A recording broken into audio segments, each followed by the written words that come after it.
तुझे मेरे फैसले गलत लगते हैं तो इस घर में तेरे लिए जगह नहीं है।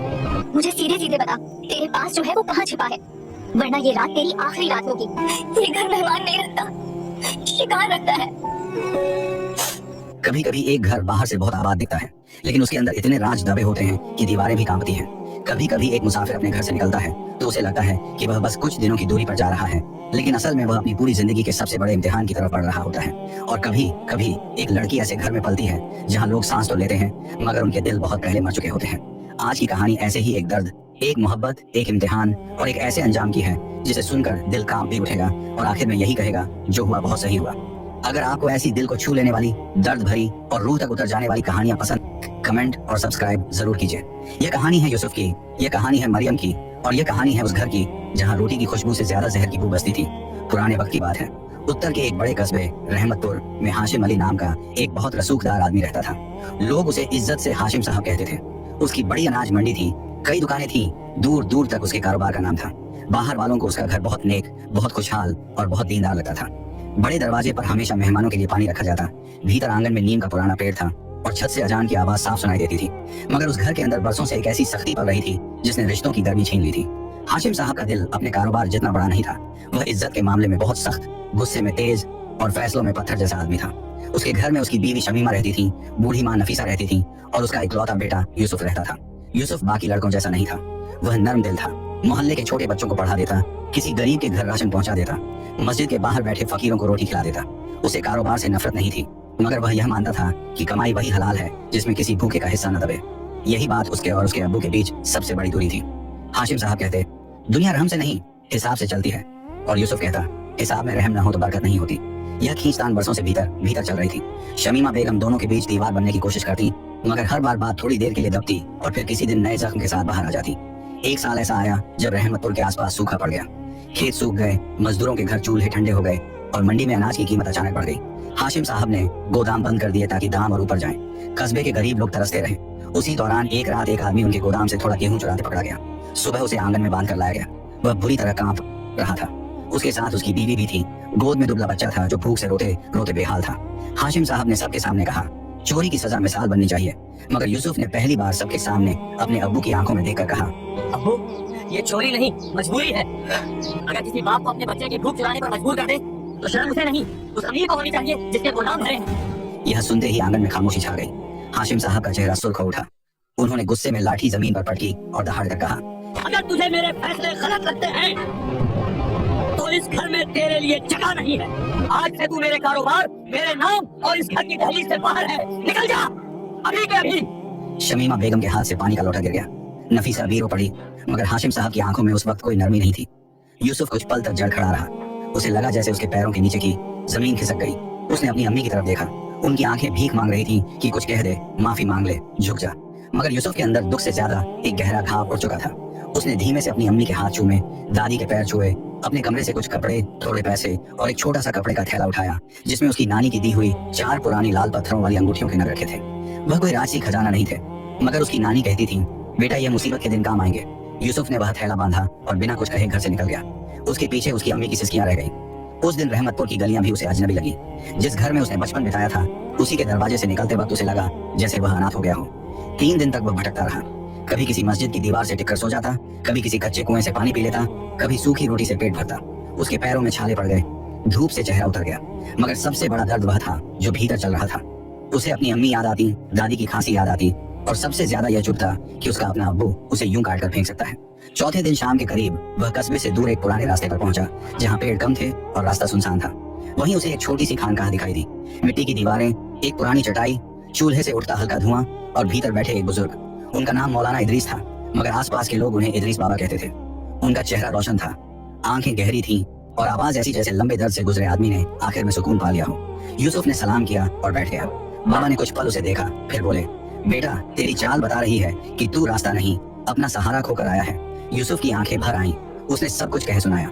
इदरीस बाबा बहुत देर तक खामोश रहे, फिर बोले, घर से निकाला जाना हमेशा सजा नहीं होता। कभी कभी अल्लाह इंसान को उसकी असली पहचान तक पहुंचाने के लिए भी घर से दूर कर देता है, मगर रास्ते कठिन होते हैं। इसलिए मेरी 4 बातें याद रखना। पहली, सफर में अकेले से 2 बेहतर होते हैं। साथ छोटा हो, बेजुबान हो, मगर उसे हल्का मत समझना। दूसरी, पराए हाथ का खाना बिना आजमाए मत खाना।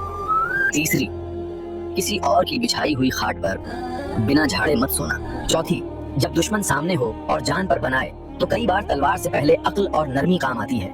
यूसुफ ने एक एक बात अपने दिल में उतार ली। उसे नहीं पता था कि ये चारों बातें आगे चलकर उसकी जिंदगी बचाने वाली हैं।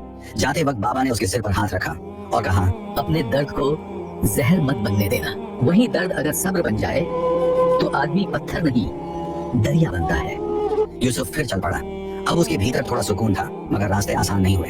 कई दिन बाद वह एक घने जंगल जैसे इलाके में पहुंचा, जहां नम हवा चलती थी, जमीन गीली थी और दूर कहीं पानी की आवाज आती थी। वह जगह कस्बों से कटकर जैसे अपनी ही दुनिया में थी। चलते चलते उसने देखा कि ऊपर से एक बड़ी चील उड़ती आ रही है। उसके पंजों में एक नन्हा कछुआ दबा था। अचानक वह बच्चा पंजों से छूटकर नीचे गिर पड़ा। पत्थरों पर टकराकर वह तड़पने लगा। यूसुफ का दिल पसीज गया। उसने उसे उठा लिया, पानी छिड़का और हथेली पर रखकर बोला, तू भी शायद मेरी तरह अपनी जगह से बिछड़ा है। उसने उसका नाम बरकत रख दिया। उस दिन उसे बाबा की पहली बात याद आई। सचमुच सफर में अकेले से दो बेहतर होते हैं। अब वह बरकत को अपने साथ रखने लगा। रात में उसे बातें करता, उसे पानी में डुबोकर फिर निकालता, उसके लिए पत्ते ढूंढता। अकेलापन थोड़ा हल्का लगने लगा। एक शाम वह इतना थक गया कि एक बड़े बरगद के नीचे बैठते बैठते लेट गया। उसे क्या मालूम था कि उस पेड़ पर दो मौतें रहती थी। एक काला कौआ, जिसका नाम तो किसी ने नहीं रखा था, मगर यूसुफ बाद में उसे काला कहता, और एक जहरीला सांप जो उसी पेड़ की जड़ों के पास बिल में रहता था। बरसों से उनका तरीका यही था कि जो मुसाफिर वहां थक कर सोता, सांप उसे डस लेता और फिर कौआ उसकी आंखें नोच खाता। यूसुफ को झपकी लगते ही सांप नीचे आया और उसके टखने पर डस लिया। जहर उसके शरीर में फैलने लगा। कुछ ही पल में उसका चेहरा पीला पड़ गया। ऊपर से कौआ नीचे झपटा, मगर बरकत ने उस वक्त तक उसके पास ही पड़ा था।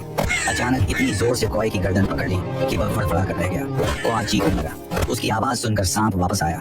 उसने बरकत पर कई बार किए, मगर हर बार बरकत अपने खोल में सिमट जाता। बहुत देर तक यह संघर्ष चलता रहा। आखिर वह अजीब हालत आई कि बरकत ने अपने छोटे से जीवन की पूरी ताकत यूसुफ के लिए लगा दी। सांप ने हारकर यूसुफ के जख्म पर मुंह रखा और अपना जहर वापस खींच लिया। धीरे धीरे यूसुफ की सांस लौटी। जब उसने आंखें खोली और बरकत को अपनी छाती से लगा पाया, उसकी आंखों से आंसू बह निकले। उसने कहा, तूने बिना कुछ मांगे मेरी जान बचा ली। दिन बीते, जंगल छूटा, सामने की हवा में नमकीन खुशबू घुलने लगी। यूसुफ समझ गया कि पानी का बड़ा किनारा पास है। कुछ दूर चलकर वह समंदर तक पहुंचा। बरकत जैसे पागल सा हो गया। वह पानी की तरफ भागता, फिर लौटकर यूसुफ को देखता। यूसुफ के दिल में अजीब सी कसक उठी। वह समझ गया कि यही इसका घर है। उसने बरकत को दोनों हाथों से उठाया, माथे से लगाया और पानी के किनारे छोड़ दिया। बरकत कुछ पल तक ठहरा रहा, फिर धीरे धीरे लहरों में उतर गया। यूसुफ देर तक उसे जाता देखता रहा। कुछ रिश्ते पल भर के होते हैं, मगर पूरी जिंदगी साथ चलते हैं। उस रात उसने वहीं किनारे के पास रुकने का फैसला किया, मगर उसे नहीं मालूम था कि उस इलाके में इंसानों का एक ऐसा घर भी है जहां दरिंदगी, लालच और मौत साथ रहते हैं। समंदर से थोड़ी दूर एक पुराना, आधा टूटा हुआ हवेलीनुमा मकान था। बाहर से देखने पर लगता था जैसे कोई गरीब मगर बड़ा खानदान रहता हो, मगर उसके अंदर जो पलता था वह किसी जंगली जानवर से भी ज्यादा खतरनाक था। उस घर का मुखिया एक आदमी था, रहीम बख्श। नाम उसका रहीम था, मगर दिल में रहम नहीं था। उसकी पहली बीवी के मरने के बाद वह और भी सख्त और भी बेरहम हो गया था। उसके 4 बेटे थे, सलीम, फैजान, नजीम और रईस। 2 बेटियां थीं, बड़ी सबीहा और छोटी मरियम। सबीहा अपने बाप पर गई थी, ठंडी आंखें, मीठी बोली, मगर दिल में जहर। उसे दूर से पहचान हो जाती थी कि कौन मुसाफिर मालदार है, किसके पास क्या छिपा है। मरियम बिल्कुल अलग थी। जब वह छोटी थी, उसकी माँ उसे कहानियां सुनाती थी, किसी भूखे को खाना खिलाती थी, जख्मी पक्षी उठा लाती थी।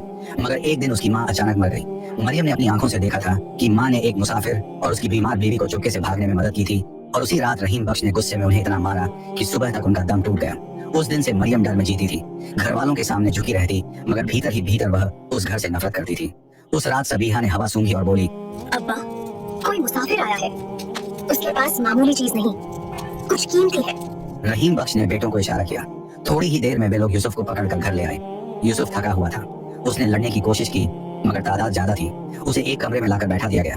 सबीहा ने मुस्कुराकर कहा, मुसाफिर, घबराओ मत, पहले खाना खाओ, फिर आराम करो। मरियम एक कोने से सब देख रही थी। जैसे ही उसकी नजर यूसुफ पर पड़ी, उसके दिल में एक अजीब सी हलचल हुई। वह बाकी शिकारों जैसा नहीं लग रहा था। उसके चेहरे पर डर था, मगर कोई गिरी हुई विनती नहीं थी। आंखों में थकान थी, मगर गहराई भी थी। वह एक टूटा हुआ आदमी जरूर था, मगर भीतर से खत्म नहीं हुआ था। सबीहा खुद रसोई में गई। उसने रोटी, गोश्त और शोरबा बनाया और सब में जहर मिला दिया। थाली बड़े अदब से यूसुफ के सामने रखी गई। भूख से उसका सिर चकरा रहा था। उसने पहला कौर उठाया ही था कि उसे इदरीस बाबा की दूसरी बात याद आ गई। पराए हाथ का खाना बिना आजमाए मत खाना। उसने सहज बनते हुए कहा, पहले इस बेचारे कुत्ते को भी कुछ दे दूं। आंगन में एक दुबला सा कुत्ता घूमता रहता था, जिसे सब पत्थर मारते थे। यूसुफ ने रोटी का टुकड़ा उसके सामने फेंका। कुत्ता 2 ही कौर में तड़प कर गिर पड़ा। कमरे की हवा जम गई। रहीम बख्श ने सबीहा को घूरा, मगर सबीहा तुरंत बोली, अरे लगता है ये पहले भी गया हुआ था, हमने क्या किया? मगर यूसुफ सब समझ चुका था। उसने थाली से हाथ खींच लिया। सबीहा की पहली चाल नाकाम हुई तो उसने दूसरी चाल चली। ऊपर के कमरे में एक पलंग लगवाया गया। उस पर साफ चादर बिछी थी, तकिया रखा था और बाहर से देखने पर वह किसी मेहमान के लिए तैयार आरामगाह जैसा लगता था। यूसुफ वाकई बहुत थका था। वह सीढ़ियां चढ़कर ऊपर गया। जैसे ही बैठने को हुआ, तीसरी नसीहत उसके भीतर कौंधी। उसने बिस्तर को दोनों हाथों से झटका और अगले ही पल उसके होश उड़ गए। वह चारपाई कच्चे सूत पर तनी हुई थी। नीचे अंगारों और आग से भरा गहरा गड्ढा था। अगर वह बैठता तो सीधे नीचे गिरता और जिंदा जल जाता। यूसुफ के शरीर में ठंडा पसीना आ गया। उसने चुपचाप बगल में पड़ी टूटी खाट पर जगह बनाई और लेटने का नाटक करने लगा। उस घर की मिठास अब पूरी तरह उसके लिए मौत की गंध बन चुकी थी। आधी रात बीती होगी जब दरवाजा बहुत धीरे से खुला। मरियम भीतर आई। चांदनी उसके चेहरे पर पड़ रही थी। वह कांप रही थी। उसने धीमी आवाज में कहा, सुनो, अगर जिंदा रहना है तो मेरी बात मानो। आज रात मेरी बहन की बारी है। वो तुम्हें डराकर, बहलाकर या मारकर तुम्हारे पास जो कुछ है वो निकलवाना चाहती है। तुम उससे लड़ना मत, उसे बातों में उलझाए रखना। सुबह हो जाएगी तो ये रात निकल जाएगी। यूसुफ ने पूछा, तुम मेरी मदद क्यों कर रही हो? मरियम की आंखें भीग गई।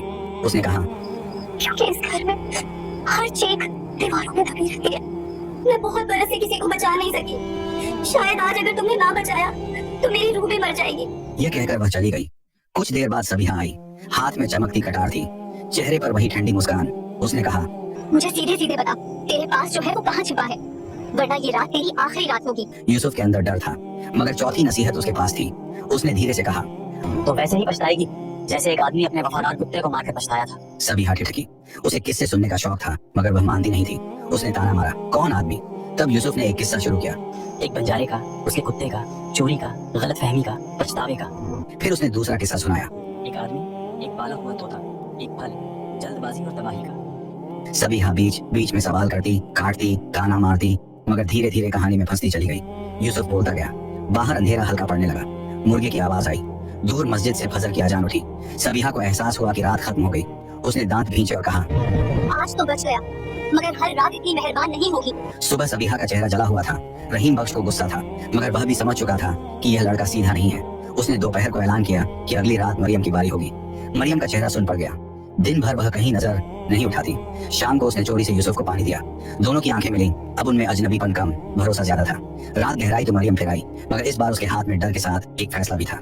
उसने कहा, अब झूठ बोलकर बात नहीं करने वाली। मुझे सब कहना होगा। ये घर मेहमान नहीं रखता, शिकार रखता है। मेरे अब्बा और भाई रास्तों से लोगों को पकड़ कर लाते हैं। मेरी बहन मुस्कुराकर उन्हें जहर देती है। जो बच जाए उसे आग, छुरा या फंदे से खत्म कर देती है। तहखाने में कितनी लाशें दफन है, शायद खुद इस घर को भी गिनती याद नहीं। मैं बचपन से ये सब देखते आई हूँ।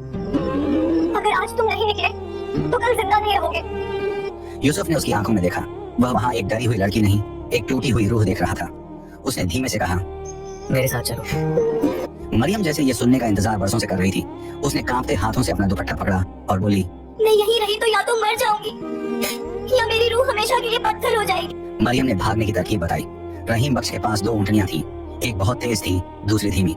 अगर वे तेज वाली ले आते तो सुबह तक बहुत दूर निकल जाते। अगर गलती हुई तो पकड़े जाते। आधी रात का इंतजार किया गया। जब पूरा घर खाना खाकर, शराब पीकर और बेफिक्री में डूब गया, यूसुफ दबे पांव अस्तबल की तरफ गया। अंधेरा बहुत था। वह घबराया हुआ भी था। उसने जल्दी में एक ऊँटनी खोली और ले आया। मरियम ने अपने छोटे से कपड़े के गट्ठर में कुछ अशरफियां, सूखी रोटियां, पानी की मशक और अपनी मरहूम अम्मी की पुरानी तस्बीह बांध रखी थी। दोनों ऊँटनी पर चढ़े और रात के अंधेरे में निकल गए। हवा उनके चेहरों पर लग रही थी। मरियम पहली बार उस घर की चारदीवारी से दूर थी। उसके भीतर डर भी था और एक मीठी सी राहत भी, मगर तकदीर ने अभी उन्हें छोड़ा नहीं था। करीब 60 कोस चलने के बाद ऊँटनी थक कर रुक गई। उसने आगे बढ़ने से इनकार कर दिया। मरियम का चेहरा फक पड़ गया। उसने कहा, हम गलत ऊँटनी ले आए, अब वे हमें पकड़ लेंगे। उधर सुबह जब रहीम बख्श को सब पता चला तो उसका पागलपन फूट पड़ा। उसने सबीहा से कुछ नहीं पूछा, सीधे अस्तबल गया और समझ गया कि तेज ऊँटनी यही है। उसने बेटों को साथ लिया और पीछा करने निकल पड़ा। कुछ ही घंटों में उनकी परछाइयां दूर दिखाई देने लगी। यूसुफ ने उन्हें देखा तो उसके भीतर की सांस अटक गई। बचने का रास्ता नजर नहीं आ रहा था। तभी मरियम ने तेजी से कहा, सामने वो बड़ा पीपल दिख रहा है, तुम उस पे चढ़ जाओ, बाकी मैं देखती हूँ। यूसुफ पेड़ पर चढ़ गया। थोड़ी ही देर में रहीम बख्श वहाँ पहुंचा। मरियम ने रोने का अभिनय किया और कहा, इस आदमी ने मुझे पहला फुसलाकर भगा लिया, वो ऊपर छिपा है। रहीम बख्श का खून खौल उठा। उसने गालियां देते हुए पेड़ पर चढ़ना शुरू कर दिया। उसी क्षण मरियम फुर्ती से उसकी तेज ऊँटनी पर चढ़ी, उसे पेड़ के बिल्कुल नीचे लाई और फुसफुसाई, कूदो। यूसुफ ने बिना देर के छलांग लगा दी। वह ऊँटनी पर आ गिरा। अगले ही पल मरियम ने लगाम मोड़ी और दोनों धूल उड़ाते हुए दूर निकल गए। पीछे रहीम बख्श चीखता रह गया। उसके बेटे दौड़ते रहे। मगर तेज ऊँटनी उन्हें बहुत पीछे छोड़ गई। कई दिन भागते रहने के बाद दोनों एक छोटे शहर पहुंचे जिसका नाम नूरनगर था। वहाँ कारीगर रहते थे, दर्जी, लोहार, दिहाड़ी मजदूर, छोटे दुकानदार और कुछ ऐसे लोग जो खुद भी जिंदगी से हारे हुए थे, इसलिए दूसरों की थकान समझते थे। यूसुफ ने अपनी असली पहचान नहीं बताई। वह एक लोहार के यहाँ काम करने लगा। उसके हाथ जलते, छाले पड़ते, मगर उसे पहली बार अपनी मेहनत की कमाई की मिठास समझ आई। मरियम ने एक बूढ़ी अम्मा के यहाँ सिलाई सीख ली। धीरे धीरे वे एक छोटे से किराए के घर में रहने लगे। घर कच्चा था, छत टपकती थी, मगर उस घर में रात को डर नहीं आता था। यही उनके लिए सबसे बड़ा सुकून था। धीरे धीरे दोनों के बीच वह रिश्ता गहरा हुआ जो दर्द की पहचान से शुरू होता है और भरोसे में बदल जाता है। यूसुफ ने एक शाम उससे कहा, मरियम, मैं नहीं जानता मेरे अतीत में क्या बचा है, मगर इतना जानता हूँ कि मैं तेरे बिना आगे की जिंदगी नहीं देख सकता। मैं एक ऐसे घर से आई हूँ जहाँ मौत रोज रोटी की तरह बनती थी। क्या तू सच में मुझे अपने साथ जोड़ सकता है? तू उस घर की नहीं, उस दर्द की बेटी है जिसने जुल्म को अपने अंदर जगह नहीं दी। कुछ दिनों बाद मस्जिद के इमाम और 2 गवाहों की मौजूदगी में दोनों का निकाह हो गया। न कोई बड़ा जश्न, न शोर, न सोने के गहने, न ढोल, मगर वह निकाह इतना सच्चा था कि फकीरी में भी अमीरी लगती थी। मरियम पहली बार किसी की अमानत नहीं, किसी की इज्जत बनी थी। यूसुफ को पहली बार ऐसा घर मिला था जहाँ वह सिर झुकाकर नहीं, दिल खोलकर सांस ले सकता था। वक्त धीरे धीरे आगे बढ़ा। दोनों ने छोटे छोटे सपने बुने। दर्द पीछे छूटता नहीं था, मगर अब वह अकेला भी नहीं था। फिर एक दिन मरियम को पता चला कि वह माँ बनने वाली है। यह खबर सुनते ही वह देर तक सजदे में रोती रही। उसने कहा, या अल्लाह, तूने मेरी की तरह टूटी हुई औरत को भी इतनी बड़ी रहमत दी। यूसुफ ने उसका माथा चूमा। उनके घर में उम्मीद बस गई। महीनों बाद एक नन्ही बच्ची पैदा हुई। उसका नाम उन्होंने आमिना रखा। आमिना के चेहरे पर मरियम जैसी नरमी और यूसुफ जैसी गहरी आंखें थीं। उस बच्ची के आने से उनका घर सचमुच घर बन गया। मगर वहीं कहीं दूर रहीम बख्श का जहर अभी जिंदा था। उसने अपनी बेइज्जती कभी नहीं भुलाई थी।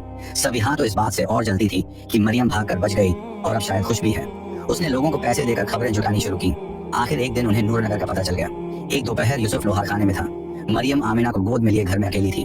तभी 2 औरतें दरवाजे पर आईं। उन्होंने पानी मांगा। मरियम कुछ समझती। इससे पहले भीतर से 2 आदमी घुस आए। उनमें सलीम और नजीम भी थे। मरियम चीखी, बच्ची को सीने से चिपका लिया। जो हाथ आया उनसे लड़ी, मगर चारों ने मिलकर उसे दबोच लिया। जाते जाते उन्होंने घर में आग लगा दी ताकि कोई सबूत न बचे। जब यूसुफ लौटा तो घर धुएं में डूबा था। फर्श पर मरियम की टूटी चूड़ी पड़ी थी। आमिना का छोटा कपड़ा राख में मिला। उस पल यूसुफ जैसे भीतर से फट गया। उसने राख में हाथ डाले, चीख कर मरियम का नाम पुकारा, मगर जवाब सिर्फ धुआं था। पड़ोसियों ने बताया कि उसे और बच्ची को उठा ले गए। यूसुफ की आंखों के सामने वही पुराना अंधेरा लौट आया, मगर इस बार वह भागा नहीं। उसने कसम खाई कि जब तक मरियम और आमिना को वापस न लाए चैन से नहीं बैठेगा। उसने सुराग पकड़े, काफिलों से पूछा, राहगीरों से सुना। धीरे धीरे हर निशान उसी पुराने इलाके की तरफ जाता मिला जहाँ समंदर, जंगल और वह हवेली थी। यूसुफ समझ गया कि उसे फिर उसी नर्क में लौटना होगा। बाद भर रात के अंधेरे में उस हवेली के पास पहुंचा। जगह पहले से ज्यादा चौकन्नी थी। मशालें जल रही थीं, पहरा बढ़ चुका था। यूसुफ ने पीछे की तरफ से रास्ता ढूंढा और एक पुराना संकरा रास्ता पाकर तहखाने तक पहुंच गया। भीतर सीलन, सड़न और दहशत पसरी थी। तभी उसे बच्ची के रोने की हल्की आवाज सुनाई दी। उसका दिल धड़क उठा। उसने एक कोठरी की सांकल तोड़ी। भीतर आमिना थी, कमजोर, डरी हुई, मगर जिंदा। यूसुफ ने उसे सीने से लगा लिया। फिर दूसरी कोठरी से मरियम की आवाज आई। वह जंजीरों में बंधी थी, बुरी तरह जख्मी, मगर आंखों में अभी भी जान बाकी थी। यूसुफ ने उसे आजाद किया। मरियम गिर पड़ी, लेकिन जैसे ही उसने आमिना को देखा वह टूट कर उसे चूमने लगी। मगर बाहर निकलते ही वे गिर गए। सामने रहीम बख्श, उसके बेटे और सबिहा खड़े थे। रहीम बख्श हंसा। मुझे मालूम था तू आएगा। मोहब्बत आदमी को मौत तक खींच लाती है। यूसुफ ने तलवार खींच ली। लड़ाई शुरू हुई। फैजान सबसे पहले गिरा। सलीम ने पीछे से वार किया। यूसुफ घायल हुआ, मगर अगले ही पल उसने सलीम को खत्म कर दिया। नजीम और रईस भी एक कर ढेर हो गए। जब रईस आमिना की तरफ बढ़ा, मरियम ने जमीन से छुरा उठाकर उसके पैर में वार किया और यूसुफ ने उसे भी खत्म कर दिया। अब सिर्फ सबिहा और रहीम बख्श बचे थे। सबिहा पागलों की तरह मरियम पर टूटी और उसके गले पर खंजर रख दिया। तभी आमिना रो पड़ी। सबिहा की नजर पल भर को बच्ची की तरफ गई। मरियम ने मौका पाकर उसे जोर से धक्का दिया। पीछे वही आग से भरा गड्ढा था। सबिहा लड़खड़ाई और चीखती हुई उसमें जा गिरी। उसकी चीखें देर तक हवेली में गूंजती रहीं। अब रहीम बख्श अकेला था, मगर अब भी जानवर की तरह लड़ रहा था। अचानक उसने आमिना पर वार करने की कोशिश की। मरियम बीच में आ गई। तलवार उसके पेट में उतर गई। यूसुफ की दुनिया फिर टूट गई। उसने दहाड़ कर ऐसा वार किया कि रहीम बख्श टूटी दीवार से टकराकर नीचे पत्थरों पर गिरा और वहीं खत्म हो गया। जीत मिल गई थी, मगर कीमत बहुत भारी थी। मरियम जमीन पर बैठ गई। उसका खून रुक नहीं रहा था। यूसुफ उसके पास घुटनों के बल बैठ गया। जख्म दबाया, दुआएं पढ़ी, मगर मरियम समझ चुकी थी। उसने आमिना को सीने से लगाया, फिर यूसुफ की तरफ देखकर धीमे से कहा, रोना मत, मैं अपनी बेटी को बचा पाई। मेरे लिए यही काफी है। यूसुफ टूट कर रोने लगा। उसने कहा, मुझे छोड़ के मत जा। मरियम ने उसके चेहरे पर हाथ फेरते हुए कहा, मेरी बच्ची को बता देना कि उसकी माँ ने उससे बहुत मोहब्बत की। फिर उसने आमिना के माथे को छूमा और बहुत धीरे से कहा, अब मुझे अपने रहम में ले ले। और उसकी सांस टूट गई। यूसुफ की चीख उस रात समंदर तक गई। सुबह होने तक उसने मरियम को उसी किनारे दफन किया जहाँ कभी उसने बरकत को विदा किया था। कब्र पर उसकी माँ की तस्बीह रखी और बहुत देर तक वहीं बैठा रहा। फिर उसने इस जुल्म के घर की जड़ उखाड़ने की ठान ली। तहखाने खुदवाए गए तो कई मुसाफिरों की हड्डियां मिली। कस्बे वालों के सामने हवेली का असली चेहरा खुल गया। लोगों ने खुद उसकी दीवारें गिरा दी और वहाँ एक छोटा मुसाफिर खाना बना दिया ताकि आगे से कोई राहगीर डर में नहीं अमन में ठहरे। यूसुफ आमिना को लेकर नूरनगर लौटा। घर जल चुका था, बीवी दफन हो चुकी थी, मगर अब वह हारने वाला नहीं था। आमिना बड़ी होने लगी। वह अपनी माँ जैसी नरम और अपने बाप जैसी समझदार निकली। जब भी वह पूछती अम्मी कैसी थी, यूसुफ कहता तेरी अम्मी अंधेरे घर में जलता हुआ चिराग थी। वक्त बीता।